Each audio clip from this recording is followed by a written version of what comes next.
Okay, good morning everyone. So today we will be learning the quick number 3 of our quarter number 3. So let us start. So today we will be learning the following things, that is to identify the different angles formed by parallel lines cut by a transversal. And at the same time we will be learning to determine the relationship between pairs of angles formed by parallel lines cut by a transversal using measurement and by inductive reasoning. So what are these things that we will be learning today? So in other words, today we will be learning lines and its relationships when it is cut by another line. So when you say transversal, it means to those who are learning online class, I would like you to copy this one because this is part of your portfolio. So transversal, given the figure at the right, so wala pa pong figure, line S is a transversal of the two parallel line M and N. A transversal is a line that intersects two or more lines. So take a look at this figure. So line M and N, so as you could see, we have line M and N here on the right. So this is line M, this is line M, and this is line N. And these are parallel lines. Ibig sabihin ng parallel lines, they do not intersect with each other. And kapag sinabi mong transversal, yung dalawang parallel lines na kahit anong extend mo, hindi mag-cross, gihati sila or not really hati, touch sila with each other para ma-break yung linya nila. Example, this is line S. So kindly look at S. So yan po yung line S natin. And that in case, kapag nagkaroon po tayo ng transversal line and cutting the parallel line, magkakaroon po tayong tinatawag na interior angles. Interior angles, kaya ano po yung interior angles? So interior, it's letter I, interior angles. Allow me to use this symbol meaning angle. So ano po yung mga interior angle? Nasa loob po yan siya. Nasa loob ng line. Take a look. Angle 3, angle 4, angle 5, and angle 6. Yan po yung interior angles. Kapag exterior angles naman po, yan po yung nasa labas. Allow me to use this symbol meaning angles. Angle 1, angle 2, angle 7, and angle 8. Okay, yan po yung exterior angles natin. Okay, so saan dyan ang parallel line? It's line M and N. Tingnan natin, sulat natin. Line M is parallel to line N.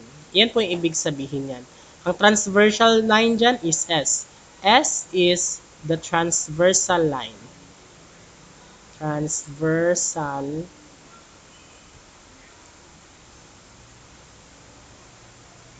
Okay. Yan po yung mga given natin dyan. Okay? So, let's proceed. So, please copy this one because this is part of your portfolio assessment. Next, interior angles. Pag sinabi mo pong interior angles tulad ng sinabi ko kanina, these are angles formed between the two parallel lines. Balikan natin. Ito po yung interior, yung nasa loob, yung 3, 4, 5, and 6. Okay? Yan po yung ibig sabihin ng interior angles. So, take a look at this. Ito po yung kanina, 3, 4, 5, and 6. Yan po yung interior angles natin. And take note, ang 3 po and 4 are angle pairs. Ibig sabihin, 4 and 6 also are angle pairs. And 5 and 6 are angle pairs. 3 and 4 are angle pairs. So, start tayo dito sa 3 and 4. Si 3 and 4 po, nakakreate po sila ng tinatawag natin na straight line. So, ito po yung straight line na na-create niya. So, ito po.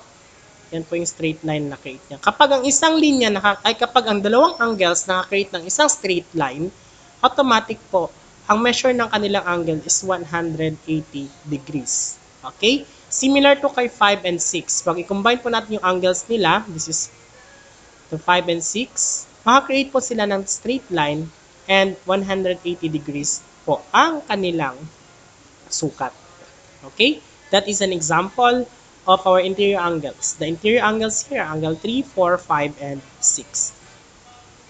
Okay, next, exterior angles naman po.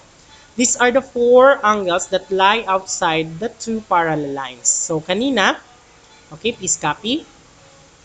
Okay, pause for a while kapag mabilis masyado. Okay, so these are the exterior angles. Nasa labasan. Take a look at this angle 1, angle 2, angle 8, and angle 7. Nasa labas sila ng angles. Kaya sinawag silang exterior. Pag sinabi mo kasing exterior, labasan. Interior, in, from the word in, inside, nasa loob. Exterior, X, ibig sabihin, nasa labas.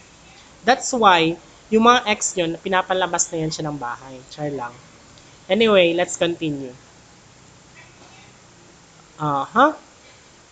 So, alternate interior angles. When you say alternate, ibig sabihin magkabilaan. Interior, nasa loob, at sila ay mga angles. Is a part of interior angles that lie on opposite sides of the transversal. Okay, please copy. Pause for a while to copy this one. Okay, ibig sabihin po ng alternate interior angle, interior, nasa loob, alternate, magkabilaan. Tulad nito, angle 4 and angle 5. On the other side, ito po, ito at saka yan, angle 3 and angle 6. They all alternate interior angles. Okay, ang tawag po sa kanila, alternate interior angles. So, allow me to use the symbol alternate interior angles. So, we have angle 5 and angle 4. So, pair of angles, that's why naglagay ako ng end sa gitna. Pair yan sila. Pwede bang kama lang? No, end po talaga ang ilagay. Next, angle 3 and angle 6. And they are the alternate interior angles. So kung merong alternate na interior, meron din tayong alternate na exterior. Okay, pause for a while, then copy the example. So alternate exterior angles. Exterior, labasan, alternate, magkabilaan. Angles, angles sila. Is a pair of angles that lie on opposite sides of the transversal. Take note, balikan natin yung kanina. Lahat po pala ng alternate interior angles are equal. Example, if angle 5 is 150 degrees, si angle 4 din po 150 degrees. If angle 3 is 40 degrees, si angle 16 po is 40 degrees. Similar din po kay alternate exterior angle, they are all equal. So, let's have an example. Exterior, nasa labasan. Take a look at this angle 2 and angle 7, angle 1 and angle 8. Magkabilaan na nasa labas. So, the alternate exterior angles are angles 2 and angle 7. Tapos yung isa, angle 1 and angle 8. So, alternate exterior angles. Take note, all alternate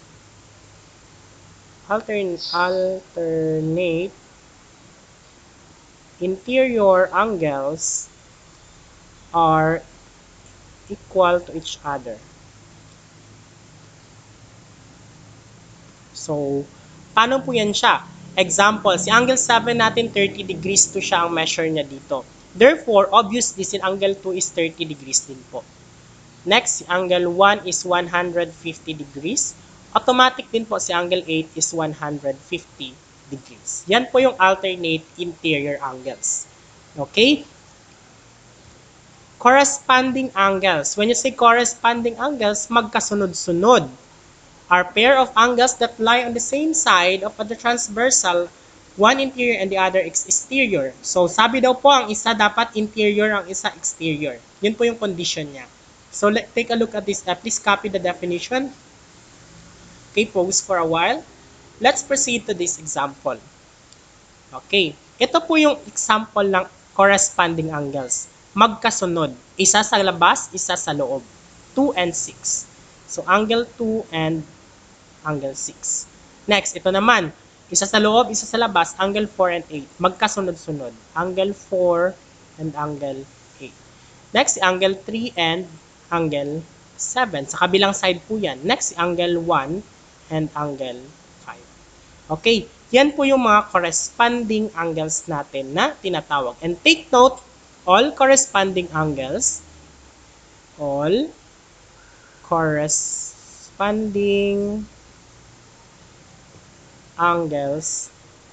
are equal to each other. Example, si angle 2 natin is 60 degrees. Automatic din po, si angle 6 natin is 60 degrees din po. Si angle 4 natin is 120 degrees. Automatic din po, si 8 natin is 120 degrees. Ganun po ibig sabihin ng corresponding angles. Magkasunod-sunod sila and they are also equal to each other. Okay? So next, please copy. Okay, pause for a while. Adjacent angles. When you say adjacent angles, magkatabi po ito sila. And ang adjacent angles natin, these are two coplanar angles with a common vertex and a common side without common interior points. Take a look at this example.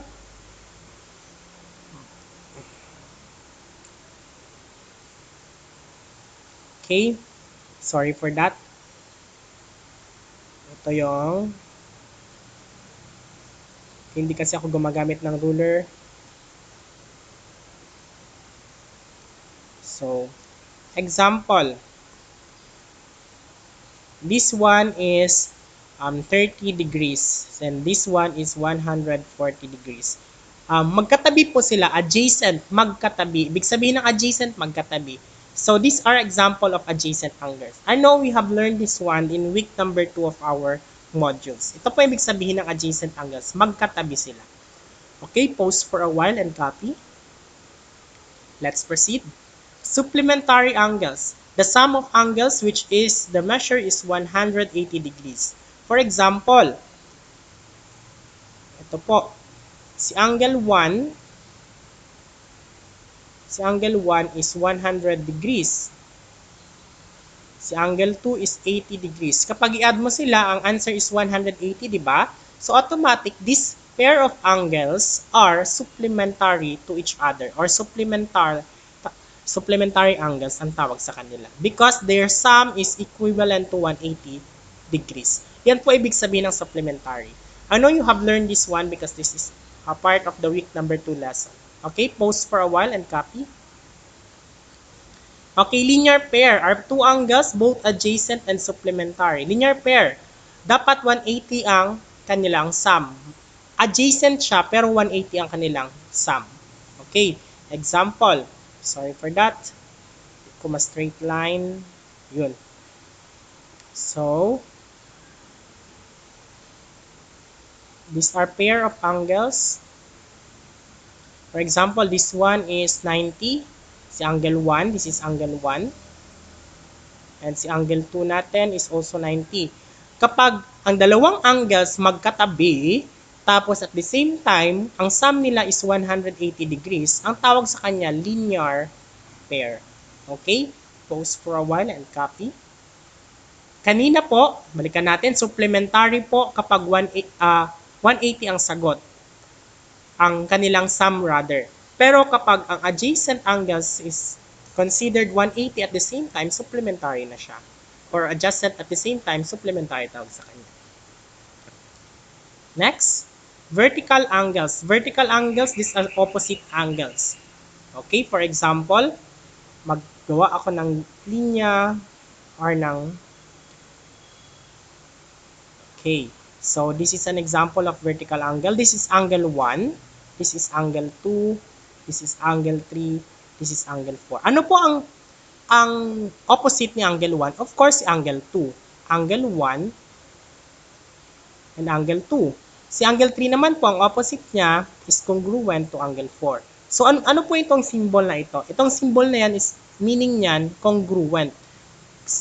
Ibig sabihin, lahat po ng opposite angles or vertical angles na tinatawag are equal to each other. For example, this is 100, the measure of this is 110 degrees. Opposite niyan is also 110 degrees. Okay, ganun po ang ibig sabihin ng vertical angles. Okay, pause for a while and copy. Let's proceed. Okay, so take a look at this activity number 1. So let's have a trial. How are they related? Given the figure at the right with angle A is equals to 60 degrees. 60 degrees daw po si angle A. Ito po, 60 degrees. Use a protractor to measure the angles formed by parallel lines X and Y cut by transversal line T and write the measurement. Okay, actually pwede nyo na po hindi siya gamitan ng tinatawag nating protractor. Si angle A, okay, ano ang opposite niya or ka-vertical niya? Si angle B. And sabi po kanina, ang vertical angles are equal. So therefore, si angle A is 60.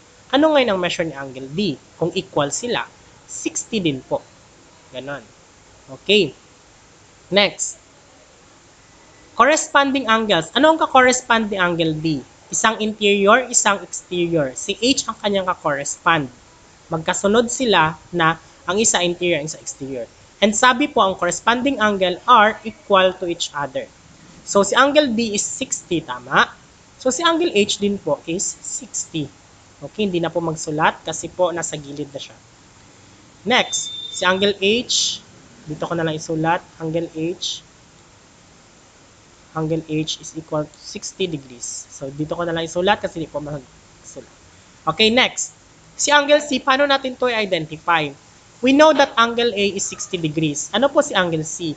A and C creates a straight line. So, therefore, 180 dapat ang kanilang sagot. So, kung si angle A 60, si angle C, we don't know that one, at 180 dapat ang kanilang sagot. So, ilan yun siya? So, mag-minus tayo ng 180 minus 60. The answer is 100. Angle C, 120 degrees. Okay? Next, si angle A at saka si angle B nakakreate ng straight line. We know that angle A is 60, angle B is nakakreate sila ng straight line. So mag-subtract lang tayo ng 180. 180 minus 60 is also 120 degrees.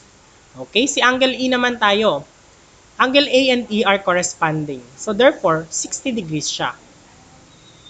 Si angle F naman po, katabi ni angle E. Angle E is 60. Si angle F is straight line. Naka-create sa ng straight line. Mag-minus tayo, maging 120 na siya. Okay? Si angle G naman po. Si angle G, corresponding niya si angle C. Si angle C is 120. Therefore, si angle G is 120 degrees. So, ganun po yung ibig sabihin niya. Activity na, ay yung definition na pinagsasabi ko kanina. How are they related to each other? Okay, very good.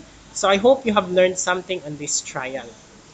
Okay, now, for quiz numbers 3, I would like to identify what is the measure of the remaining angles that are given on this. Example, paano ito sasagutan? Kung ito siya 135, nakakreate siya ng straight line dito, minus mo lang sa 180. So, 135 minus 180, that is 45. Tama ba ako? 45, 45, 50. Okay, that's correct. Ano naman ito? Next, they are opposite to each other, di ba?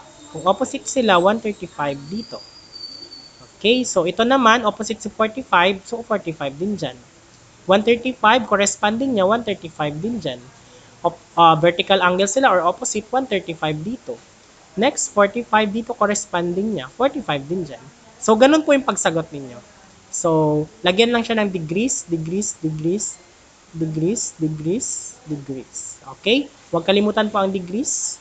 Now, I would like you to answer number 2, 3, 4, 5, and 6. A total of 1, 2, 3, 4, 5. 5, 10, 15, 20, 25. A total of 25 points for quiz number 3. Okay, your time starts now and submit your answer later and we will check that one tomorrow. Okay, goodbye everyone. Thank you and God bless.